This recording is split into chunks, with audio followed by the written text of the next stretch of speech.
Del polvo a la gloria. Esas son las palabras que estamos utilizando para enmarcar toda la extensión de la historia bíblica, porque el propósito del estudio que iniciamos hoy es brindarles un breve panorama de las Sagradas Escrituras. Viene a mi mente el momento inicial cuando nuestro Señor mismo fue confrontado con todo el concentrado arsenal del infierno, cuando en el desierto de Judea Satanás vino a él y trató de hacerlo caer. En ese encuentro, Jesús le dijo a Satán: no solo de pan vivirá el hombre, sino de toda palabra que sale de la boca de Dios. Creo que si hay algo que captura la esencia de la vida de Cristo, era su pasión por hacer precisamente eso, que cada paso que dio, cada palabra que dijo y toda obra que logró fue hecha siempre con la intención de obedecer toda palabra que sale de la boca de Dios. Recuerdo que hace muchos años atrás, cuando empecé a enseñar, me encomendaron a enseñar introducción al Antiguo Testamento y luego introducción al Nuevo Testamento. Y tenía estudiantes que se acercaban a mí con gran entusiasmo y alegría diciendo: oh, profesor Sproul, haces que la Biblia cobre vida para mí. Por un lado, apreciaban mucho el cumplido y la adulación, ese lado de la carne.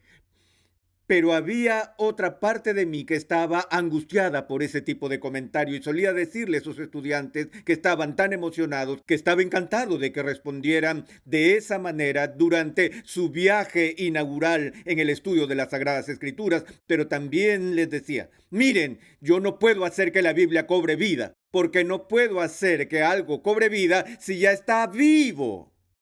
Ahora, no hay nada más de malo en la Sagrada Escritura. Lo que podrás notar con mi ánimo y mi emoción es mi respuesta a las Escrituras. Sería más preciso decir que la Biblia me hace cobrar vida, en lugar de que yo hago que la Biblia cobre vida. Hoy, en este escenario donde estoy exponiendo, podemos ver que todas esas Biblias que están puestas en las estanterías, vemos la diversidad de formas y tamaños, versiones y ediciones.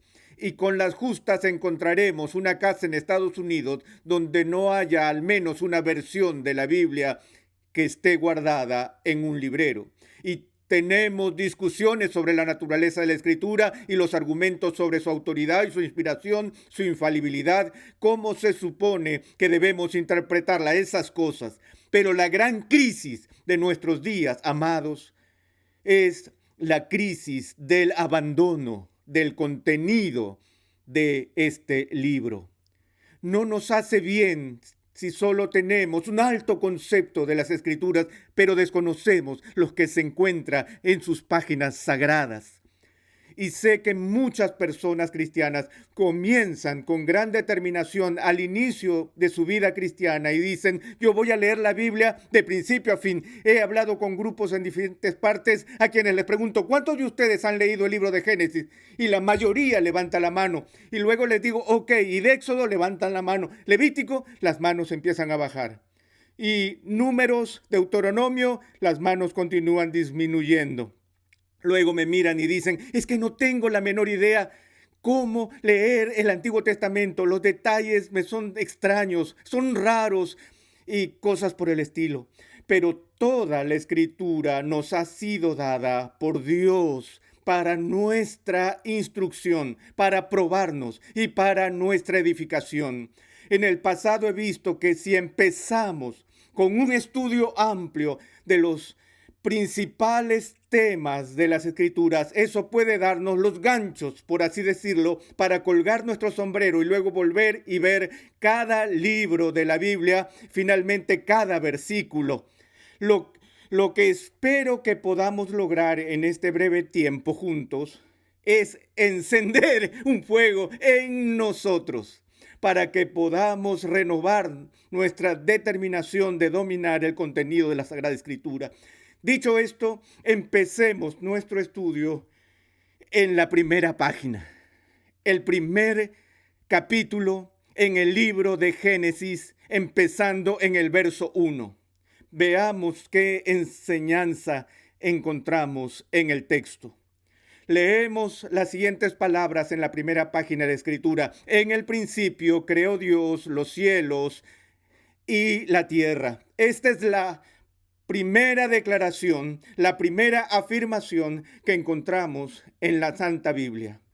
Y hay tres palabras en esta primera oración que creo son de vital importancia si es que vamos a iniciar bien a fin de entender la totalidad del alcance de la historia redentora del polvo a la gloria. Esas tres palabras son principio,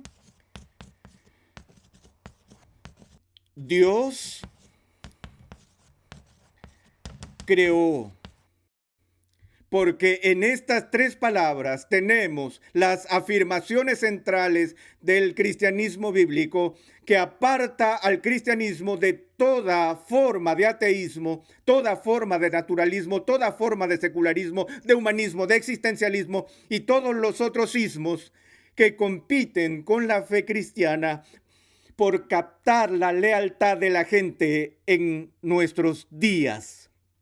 Se podría decir que la frase más controversial de toda la Escritura es esta primera que dice: en el principio creó Dios los cielos y la tierra.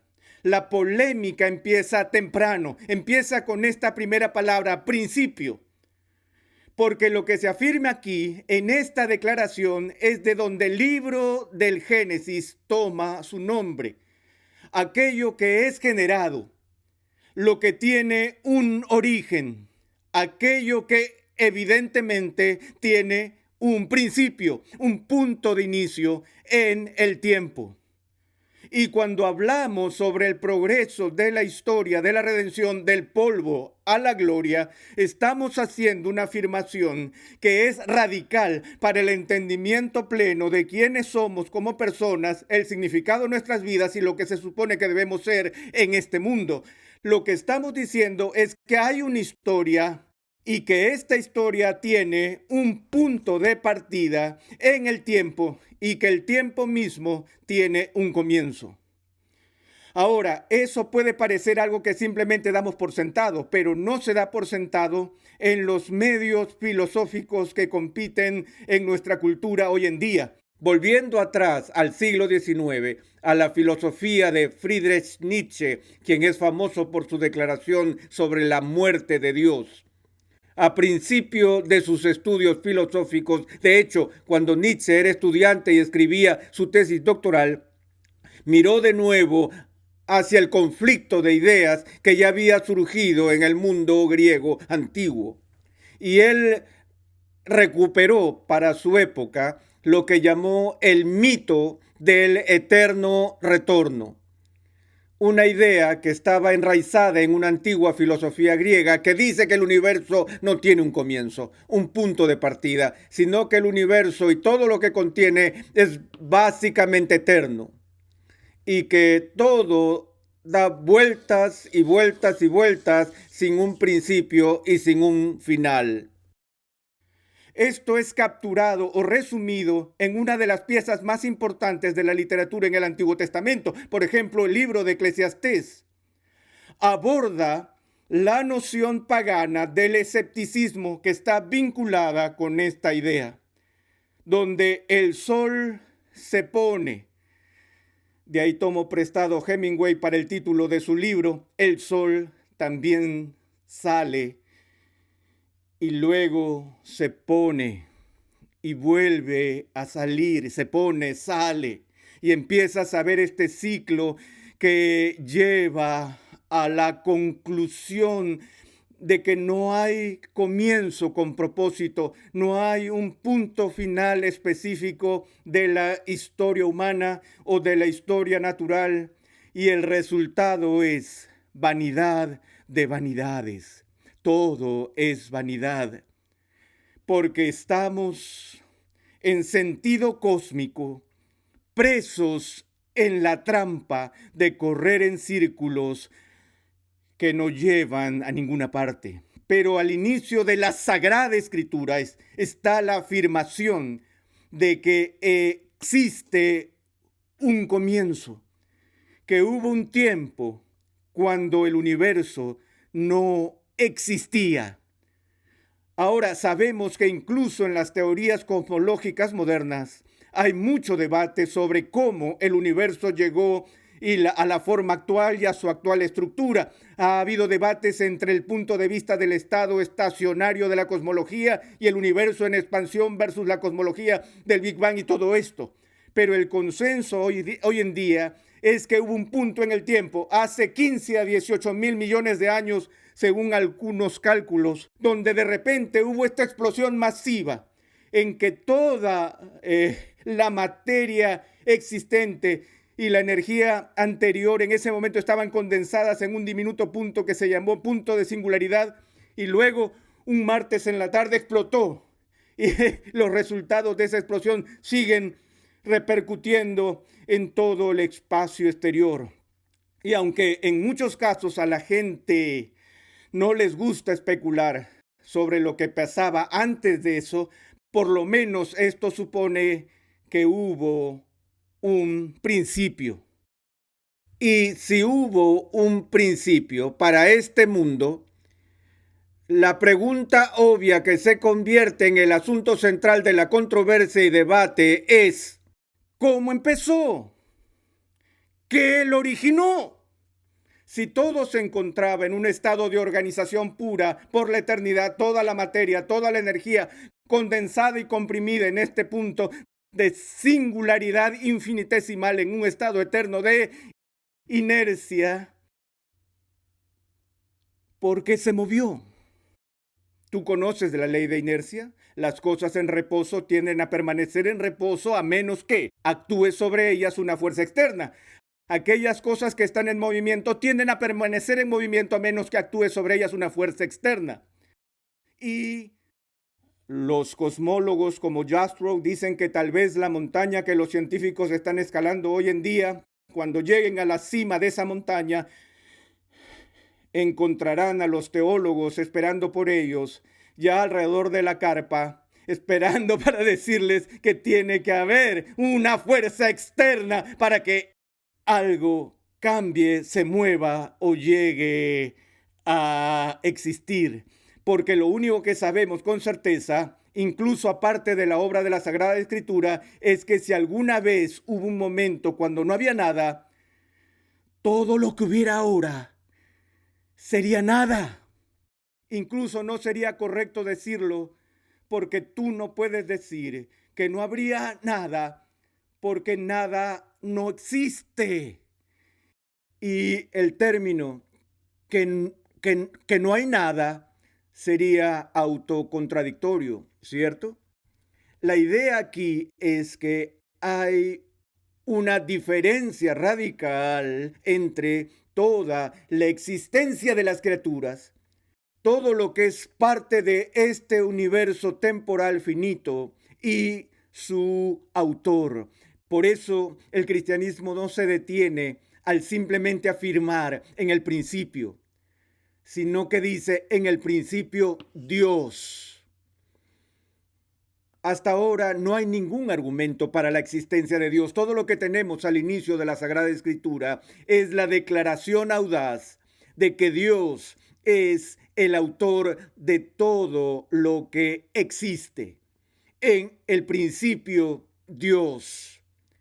Si hay alguna especie de principio para cualquier cosa,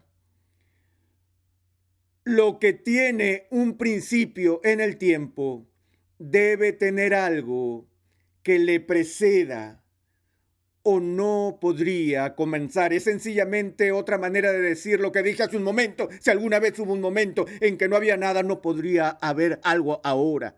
Ahora bien, aquí estamos hablando de lo que afirma la Escritura sobre el comienzo del espacio y el tiempo, el comienzo del universo creado. Pero para que haya un principio del universo creado, debe haber algo que está por encima y más allá del universo creado. Algo que no tiene principio, algo que es en sí mismo, que es eterno y que existe por sí mismo, algo que tiene el poder de ser en sí mismo. Y eso es también parte de la afirmación radical de la primera aseveración de la Sagrada Escritura, la proclamación de la realidad de la existencia de Dios. Ahora, voy a volver a esta palabra en un momento, vayamos a la siguiente. En el principio, Dios hace algo. No solo nos anuncia la existencia de Dios en el primer capítulo del Génesis, sino que el libro del Génesis presenta a Dios en acción.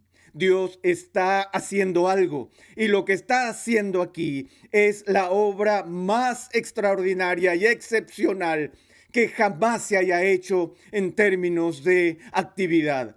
Es la creación del universo. Sé que usamos la palabra crear de manera metafórica. Me gusta incursionar en el campo de las artes. Me gusta tocar el piano. No soy muy bueno en eso, para ser sincero. He incursionado en la pintura como un amateur. Leí libros sobre estos temas y ellos exponen sobre la creatividad inherente del músico o del artista. Y me parece que es divertido sacar la paleta, prepararla, conseguir los pequeños tubos de pintura y esparcir su contenido sobre ella, como lo haría un niño jugando en el barro, y empiezo a mezclar los colores y los pruebo sobre el lienzo, y al verlo pienso, eso no se ve tan bien, y por eso trato de cambiarlo. A eso le llamamos creatividad. Pero en realidad no hay creatividad aquí para nada en el sentido bíblico. Todo lo que estoy haciendo es tomar sustancias que ya existen, les doy forma, los mezclo y los organizo sobre un lienzo. Así que la creatividad que tiene el artista es una creatividad a medias, una creatividad en el marco de algún tipo de medio. Pero el punto de vista bíblico es mucho más sorprendente que eso, debido a que el punto de vista bíblico presenta un acto de creación donde no hay medio. No es como si hace 15 a 18 mil millones de años Dios bajó con su pincel y su paleta y empezó a mezclar su pintura y a dar forma y a imaginar y a dibujar y a organizar una imagen. No. No había pintura, no había pinceles, tampoco había paleta ni lienzo. Y por eso, en teología bíblica, cuando nos acercamos al relato bíblico de la creación, entendemos este principio que Dios crea ex nihilo, que significa de la nada, que no hay materia preexistente que Él forme, genere o arregle, sino que lo que existe llega a ser a través de este poder activo que solo Dios tiene, como indica el Nuevo Testamento en los escritos del apóstol Pablo, que solo Dios tiene el poder de traer vida de la muerte y algo de la nada. ¿Cómo lo hizo? De nuevo, creo que hay un gran valor en seguir el movimiento de los cuerpos celestes y especular sobre lo que sucede cuando varios gases y elementos chocan entre sí y se mezclan, y cómo se forman los mares y cómo crecen las flores. Creo que hay un gran valor en el estudio del reino natural. Dios mismo nos ha llamado a hacer eso. Pero ningún estudio que describa las cosas que suceden entre los intricados patrones y en el funcionamiento de las fuerzas de la naturaleza puede dar cuenta de esto. Esta es la obra suprema, que no es solo natural, sino que es sobrenatural. Es decir, que nos lleva más allá del teatro de la naturaleza, hasta el principio de la naturaleza, al autor de la naturaleza que crea todo de la nada. Otra vez, la Biblia no nos da una descripción científica de cómo Dios lo hace. Lo único que se nos dice en Génesis sobre el modo de la creación de Dios es que Él crea por el hablar de su palabra. San Agustín le llama esto el imperativo divino. El imperativo divino o el fiat divino, no se confundan con el pequeño auto italiano. Un imperativo divino se refiere sencillamente al mandamiento trascendente, majestuoso y santo de Dios, donde Él habla al vacío y dice, sea, S-E-A. Y por el gran poder de la orden de alguien que eternamente tiene el poder de ser en sí y por sí mismo, inicia un universo. Veamos el texto rápidamente por un segundo. En el principio creó Dios los cielos y la tierra estaba sin orden y vacía, y las tinieblas cubrían la superficie del abismo, y el Espíritu de Dios se movía sobre la superficie de las aguas. Aquí en el verso 2 de Génesis se nos da una descripción gráfica del universo desordenado, sin estructura, en realidad no creado. Un universo que es descrito en términos de 3 negativos básicos: el desorden, el vacío y la oscuridad. Si ves la forma en que estas 3 palabras se utilizan en el imaginario de la cultura antigua, esos 3 términos tienden a combinarse para abarcar y capturar 3 de las ideas más amenazantes que pueden haber para el significado y la existencia humana. El desorden es realmente inimaginable, porque la absoluta ausencia de orden sería el caos absoluto, y ni siquiera se podría reconocer el caos como caótico sin alguna idea de forma. El vacío es la expresión que usamos para describir las peores sensaciones de nuestras almas cuando sentimos miedo o solos y decimos que nuestras vidas están vacías. Imaginen no solo una casa vacía, una cama vacía, un garaje vacío, sino que imaginen un universo vacío, sin forma, la nada, oscuridad. La oscuridad en sí misma es un término negativo, porque la oscuridad no se trata de la presencia de algo, sino que es la ausencia de algo, la ausencia de luz. Todo lo que tenemos hasta ahora en esta descripción es el vacío, el desorden, el abismo y la oscuridad. En el verso 3 se menciona un nuevo agente y el Espíritu de Dios se movía sobre el abismo, sobre lo profundo, sobre esta oscuridad y vacío. Luego oímos por primera vez la voz de Dios. Y Dios dice que sea la luz.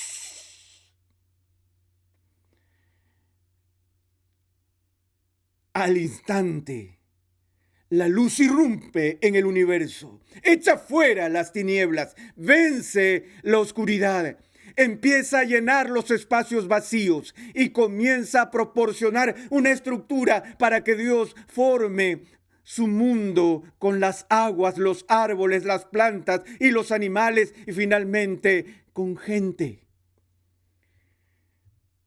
Pero la misma realidad en la cual vivimos cada momento de nuestras vidas es totalmente inexplicable, excepto que alguien de alguna manera en algún lugar diga sea. Y por el poder y la fuerza de ese mandato, las luces se encienden y un mundo comienza. Y Dios prepara el escenario al recoger con sus manos el polvo y preparar una criatura para su gloria.